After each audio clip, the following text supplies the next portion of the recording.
Halo tante. Nah, jadi ini tante, project Bram ini tante dari Jakarta. Nah, namanya itu VSPN Project. Tante pernah dengar gak? VSPN Project itu apa tante? Oke, tidak tahu kan? Nah, jadi sini Bram jelasin ya tante. Mohon diperhatikan baik-baik ya tante. Nah, jadi VSPN Project itu adalah project dari Jakarta, tante, yang mencoba menyelesaikan masalah-masalah di isu-isu sosial tante, terutama pada bidang kualitas hidup. Nah, itu adalah fokus utama kami tante. Nah, menurut tante itu kualitas tante itu gimana? Hmm, mungkin kalau dalam segi bidang ekonomi lah tante. Ekonomi tante gimana? Kualitasnya itu baik gak tante? Menurut tante. Oke, baik-baik saja, berarti ekonomi aman kali. Kalau mungkin dari biaya hidup gimana tante? Aman. Oke, baik tante, tante. Nah, jadi ada tiga hal yang mempengaruhi kualitas hidup kita tante. Yang pertama adalah lingkungan. Nah, tante tahu nggak WHO itu apa? Tahu, tahu, tahu. Oh, tahu ya tante. Oke, jadi menurut kata mereka itu, mereka mengumpulkan data nih ya tante. Nah, data mereka itu mengatakan bahwa 7 juta kematian di dunia itu disebabkan dengan adanya lingkungan buruk. Bisa dibilang sampah-sampah lah, contoh-contohnya sampah-sampah di laut atau enggak sampah-sampah di eh, yang berserakan di halaman depan. Nah, 7 juta kematian di dunia itu per tahunnya itu disebabkan oleh sampah-sampah tersebut tante. Nah, menurut tante, di lingkungan kita itu, lingkungan tante itu aman nggak? Mungkin kalau di lingkungan Indonesia itu menurut tante aman kali nggak? Bersih nggak menurut tante? Enggak ya? Oke. Oke, oke, oke. Oh, gitu begitu ya tante. Nah, aku pun juga menurut aku pun juga begitu tante. Lingkungan Indonesia itu sebenarnya termasuk terburuk lah tante. Malahan pernah saya tengok surveinya itu katanya Indonesia itu top 2 penghasil sampah terbanyak tante. Nah, oh bukan bukan. Sorry sorry. Maksudku top 3 penghasil sampah terbanyak tante di seluruh dunia. Nah, mereka gitu loh tante. Terus ada tiga hal, terus ada hal yang kedua tante yang mempengaruhi pola hidup, kualitas hidup kita tante. Nah, yang itu makanan kita. Menurut tante nih, tante lebih sering makan yang mana tante? Makanan yang sehat atau makanan yang cepat saji? Oh, dua-duanya. Tapi kalau dipilih salah satu nih, tante lebih sering mana? Healthy food. Oke, bagus, bagus, bagus. Patut contoh ya tante. Nah, terus ketiga itu adalah stres tante. Nah, dulu nih ya tante, aku punya teman nih, dia stres berat lah tante. Dia itu saking stresnya itu rambutnya jadi rontok tante. Nah, itu salah satu efek berbahaya tante. Nih, berdasarkan dari data detik health-nya, ada 6 efek stres yang berbahaya tante tuh. Dan temanku tuh terkena tuh yang nomor 5, rambut rontok. Nah, sisanya itu tante pernah gak mengalami efek berbahaya gitu? Mungkin kayak sindrom metabolik. Oh, sindrom metabolik itu apa? Oh, maksudnya itu sindrom metabolik itu adalah diabetes tante. Tante pernah nggak mengalami kayak gituan? Stresnya itu sampai komplikasi berat lah tante. Tidak pernah. Oh, berarti tante beban pikirannya lumayan ringan lah. Gak ada beban pikiran lah bisa bilang. Oh, gitu ya tante. Oke, oke. Nah, jadi seputar tentang kesehatan itu tante masih ingat kan WHO tadi itu apa? Masih kan? Oke. Nah, WHO bilangin tuh 80% penduduk Indonesia itu menderita kondisi kritis sebelum meninggal dunia tante. Jadi ibaratnya itu ada 5 orang tan, yang pasti dari 5 orang itu ada 4 orang yang mengalami sakit kritis dulu tan sebelum meninggal. Sisanya itu 1 orang ini bisa jadi kecelakaan, mungkin terkena bencana alam, hal-hal yang tidak terduga tante selain penyakit kritis. Nah tapi menurut tante itu penyakit kritis itu bisa nggak nyerang siapa aja? Berdasarkan dari data yang disediakan sama WHO. Bisa. Oh bisa kan tante. Nah betul sekali, bisa nyerang siapa aja kan tante. Nah berarti tante bagus nih cara pemikiran itu. Berarti tante aware, punya kesadaran penuh tentang lingkungan kita, tentang lingkungan tante. Kalau penyakit kritis itu berbahaya tante. Nah menurut tante sih, contoh penyakit kritis itu sebenarnya kayak mana aja yang mungkin paling sering ditemui sama tante? HIV. HIV. Oke. Tapi paling seringnya itu di persen data yang kami ambil itu nih 4 penyakit kritis ini tante. Ada stroke, sakit jantung, gagal ginjal, dan kanker tante. Nah di antara 4 inilah tante, menurut tante mana paling berbahaya? Kanker. Oh kanker. Kira-kira boleh gak saya tahu kenapa tante memilih kanker sebagai alasan paling berbahaya? Boleh gak tante? Nah kira-kira Bram boleh tahu gak alasan mengapa tante memilih kanker? Apakah mungkin ada kerabat, sahabat, atau enggak teman, mungkin juga tetangga gitu tante yang mengalami hal yang serupa tante? Oh tetangga ya tante. Kalau boleh tahu kanker apa tante? Leukemia. Oh kanker darah. Nah bahas itu tante pernah tanya nggak biaya pengobatannya seberapa besar tante? Segitu ya tante, 2 miliar lah. Betul sekali tante, kurang lebih 2 miliar tante biaya pengobatannya. Nah tan, coba, jadi Bram mau jadi kasih analogi nih tan. Nah tante tahu gak ini gambar apa? Oke betul sekali tan, ini adalah gunung es tante. Nah gunung es ini lebih spesifiknya lagi nih, ini gunung es dari film Kapal Titanic tan. Tante pernah kan nonton film Titanic? Oke, nah kronologinya kayak kayak gini tante. Kapal Titanic itu tenggelam karena gunung es ini. Nah bagaimana? Karena nakoda kabalnya itu sedang mengemudi kapalnya tersebut tante. Terus dia itu tiba-tiba melihat ada suatu bongkahan es. Nah bongkahan es itu ini tante, gunung es besar ini tante.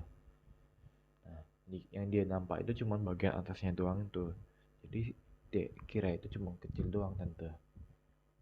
Nah tahu-taunya ternyata itu gunung esnya itu lebih besar lagi tante, sehingga lambung kapalnya pecah. Nah analogi tersebut sama halnya dengan yang kritis tante. Tidak ada yang tahu tan, yang orang-orang cuma tengok itu cuman apa yang terlihat doang tan, beban-beban yang terlihat seperti biaya pengobatannya tante. Nah biaya sisanya itu biaya pengobatan dibuat penyakit kritis itu besar-besar kan tante. 200 juta gak bakal kemana, 200 juta sampai 1 M mana tante. Nah, misalnya ini ya tante, contohnya si bapak A. Nah bapak ini terkena penyakit kritis stroke. Nah tante, nah, kira-kira tante mau rekomend dia itu pergi berobat di negara mana tante? Di negara Indonesia atau di luar negeri tante? Mungkin kayak di Singapura, Jepang. Oh mau pergi ke Jepang? Oh Jepang karena pengen lebih bagus lagi kan mungkin. Sejujurnya aku pun juga setuju tante. Nah ke Jepang, nah itu salah satu biaya yang terlihat, beban yang tidak terlihat tante. Nah, Kenapa? Karena mau pergi ke sana itu pun perlu mengeluarkan biaya tante. Belum lagi bisnis atau pekerjaan itu bakal tinggalin. Bisnis atau pekerjaan ditinggalin pasti susah juga kan tante. Siapa bakal mengawasi bisnis tersebut? Nah, belum lagi biaya hidup lagi nanti gimana tante? Gitu tan. Belum lagi gitu tan. Nah, karena adanya beban yang tak terlihat itu membuat total kerugian tante saya yang sangat besar tante. Kira-kira kurang lebihnya itu 5 kali lipat dari biaya pengobatannya tante. Besar banget tante. Jadi ini kamu kasih tunjuk nih contoh ya. Ada sepasang suami istri ya. Nah, suami istri A. Nah, mereka itu bekerja buat untuk mendapatkan namanya income. Income digunakan buat apa? Buat biaya hidup tante. Sama namanya tabungan atau investasi tante. Buat apa? Buat biaya pendidikan anak, dana warisan, dan dana pensiunan tante. Nah, bagi saya ini ketiga hal tersebut adalah tujuan keuangan tiap keluarga tante. Kalau menurut tante itu gimana? Setuju juga kan tante. Oke. Nah, skalanya ini si suami A ini, si bapak A ini umurnya mulai 35 tahun dan dia tidak merokok. Dia bayar ke bank itu 10 juta per bulan dan sudah setahun dia bayarnya. Nah, amit-amit lah dia terkena gagal ginjal lah tante. Nah, dia terus biaya pengobatannya itu 2M tante. Menurut tante, bank mau bayar gak tante? Betul sekali tante, bank itu tidak mau bayar tante. Mengapa? Karena bank itu bukan yayasan sosial. Karena bank itu bukan fokusnya pada bidang kesehatan tante. Nah, berarti bapak A ini mau dapat dari mana uang untuk biaya obatnya? Kira-kira ya nih, pernah aku dengar. Jadi dia itu ada orang yang jual asetnya. Nah, tapi kan si bapak ini kan, tante itu asetnya apa aja tante? Dengan gitu tante, paling dia bakal jual rumah, jual mobil. Nah, tapi kan kalau jual rumah dan mobil itu kan anak-anak mau tinggal mana tante, istri mau tinggal di mana tante, itu tante. Nah, mungkin bukan jual aset lah pilihannya,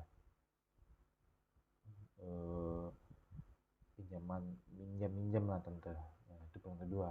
Nah, kira-kira menurut tante ada gak kawan bapak A yang mau kasih dia pinjam sebesar 2M?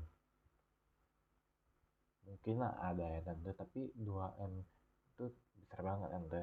Belum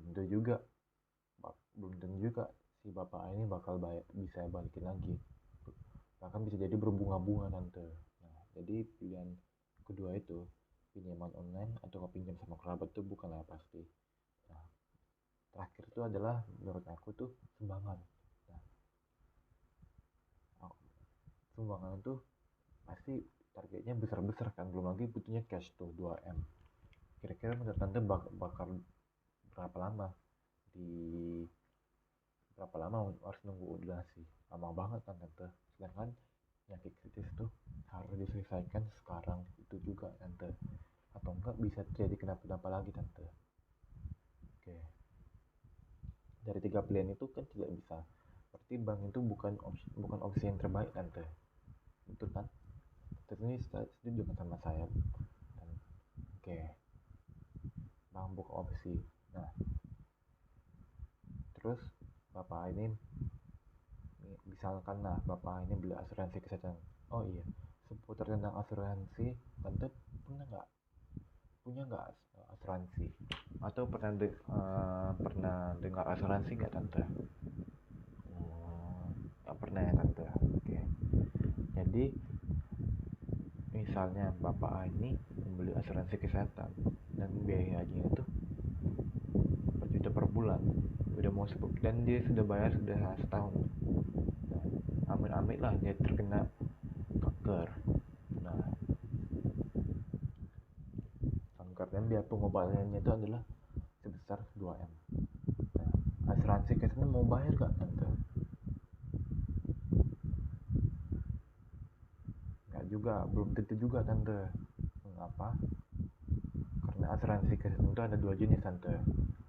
Nah, yang tidak bakal bayar sebesar 2M itu pertama itu adalah asuransi internal tante. Nah, jadi kami mau kasih tunjuk nih contoh nasabah dari asuransi yang beli ini. Dia ini ingin mau ke pengajuan tante sebesar 1,9M, tapi inner limitnya itu cuman 150 juta, sehingga nombok tante. Yang di cover cuma 150 juta. Nah, kira-kira tante, selisih dari 1,9M dengan 150 juta itu berapa? Gede banget lah tante, gede banget kan tante. Nah, kalau aku kurangin ya, kalau aku itu ya tante, itu sebesar 1,7M lagi tante yang perlu dibayar. Itu besar banget. Makanya menurut saya itu rugi banget tante. Gitu kan.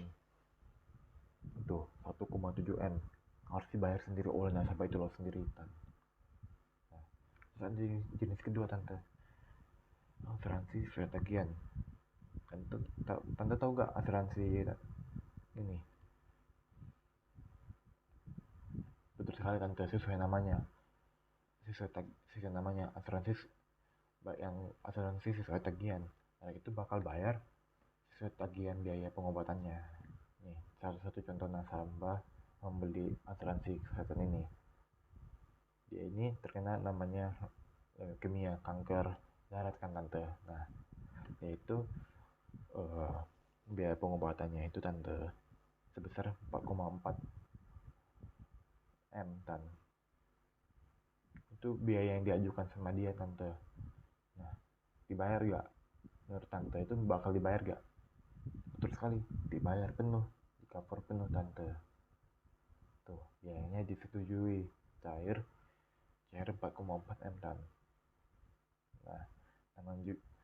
Namanya penyakit kritis tuh pasti pengobatannya tidak bakal cepat juga kan. Pasti ada masa pulih dulu kan tante. Nah, selama masa pulih itu tante, menurut tante bisa gak Bapak A ini bekerja? Enggak kan tante, nggak bisa bekerja. Nah, kalau gak bisa kerja, otomatis gak ada income kan tante. Gak ada income. Nah, gak ada income, tante nanti tabungannya gimana tante? Ya mungkin ada lah tante, ada simpanan gede lah mungkin, tapi akhirnya habis kan tante.